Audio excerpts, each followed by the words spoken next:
안녕하세요. 사람을 더 건강하게 인강한의원 최서우 원장입니다. 자궁근동을 치료하면서 자주 마주치게 되는 증상 중 하나가 소변 이상입니다. 그런데 특이한 점은 단순히 자궁근종의 크기가 큰 것만이 문제가 아니라 근종의 위치도 중요합니다. 방광과 자궁이 해부학적으로 인접해 있기 때문에 생기는 문제입니다. 이번 영상에서는 자궁근종으로 인한 소변 이상의 치료에 대해 알아보겠습니다.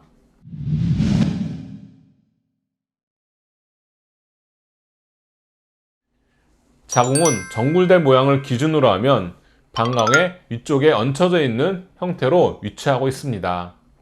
참고로 자궁은 대부분 여성에서 전굴 상태이며 후굴 자궁은 정상 변이로 약 15에서 25% 정도에서 관찰됩니다.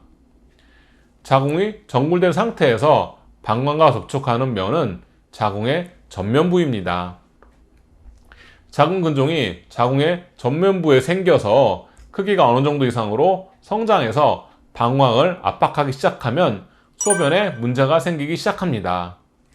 물론 꼭 전면부가 아니더라도 자궁근종의 지름이 7cm 이상에 이를 정도로 커진다면 자궁의 전체적인 무게가 상당해지면서 방광을 압박할 수 있습니다. 그러나 확률적으로 전면부에 생기는 자궁근종이 소변 이상을 일으킬 가능성이 더 높습니다. 임상에서 보면 자궁근종의 직경은 5cm 정도인데 모양이 유난히 방광 쪽으로 돌출되어 방광에 압박을 주는 사례를 종종 목격합니다. 초음파를 보면서 소변에 대해 물어보면 여지없이 소변을 자주 보는 빈뇨 증상이나 갑자기 뇨의가 생기는 절박뇨 증상을 동반하는 경우가 대부분이었습니다. 자궁근종의 용적보다 자궁근종이 생기는 위치와 모양이 더 직접적으로 방광과 방광괄약근에 영향을 준다는 결론에 도달할 수 있었습니다. 심지어 출혈과 통증은 거의 생기지 않는데 소변이 불편한 것이 가장 큰 문제인 사례도 있었는데 바로 자궁근종의 위치와 모양이 방광을 유난히 압박하는 형태였던 것이 기억납니다. 이러한 경우의 치료는 자궁근종의 용적을 줄이는 것을 목표로 진행해야 합니다. 치료의 과정에서 초음파를 보면서 자궁근종의 직경의 변화를 관찰해 보면 그 변화의 폭이 크지 않았는데도 소변 이상 증상이 치료 기간에 비해서 빨리 개선되는 것을 경험했습니다.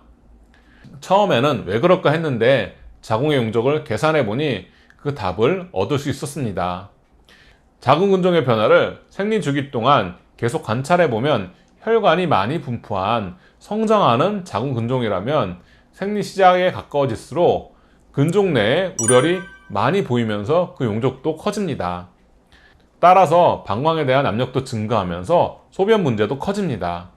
행열 행기의 약제를 사용하여 자궁근종 내에 우열을 제거하는 치료를 진행하다 보면 자궁근종의 용적이 조금씩 변하기 시작합니다. 예를 들어 직경이 5cm까지 성장하던 자궁근종의 우열이 빠져서 4.4cm 정도로 줄어들었다고 가정해 보겠습니다. 그 변화폭이 큰 것 같지는 않지만 9의 공식에서 반지름의 세제곱 부분만 계산해 보면 15.6에서 10.6의 용적 변화를 보입니다. 체중으로 따지자면 75kg였던 사람이 50kg으로 급속하게 감량한 것이라고 할 수 있습니다. 치료 기간이 더 지나서 4cm까지로 줄어든다면 거의 절반 가까운 무게가 줄어든 셈이 됩니다. 무게가 줄어들면 방광에 대한 압력이 감소하면서 소변 증상이 사라집니다. 일반적으로 소변 증상은 자궁근종의 주증상인 출혈과 통증에 비해 덜 시급한 편이어서 간과하기 쉽습니다. 그러나 소변 문제가 나타나는 것 자체가 자궁근종의 진행을 알리는 신호라고 생각하시고 신속하게 치료하는 것이 좋습니다. 한방치료를 통해 비교적 빠른 시간 내에 소변 문제가 호전되니 꼭 치료하시기 바랍니다. 이상으로 이번 영상을 마치겠습니다. 감사합니다.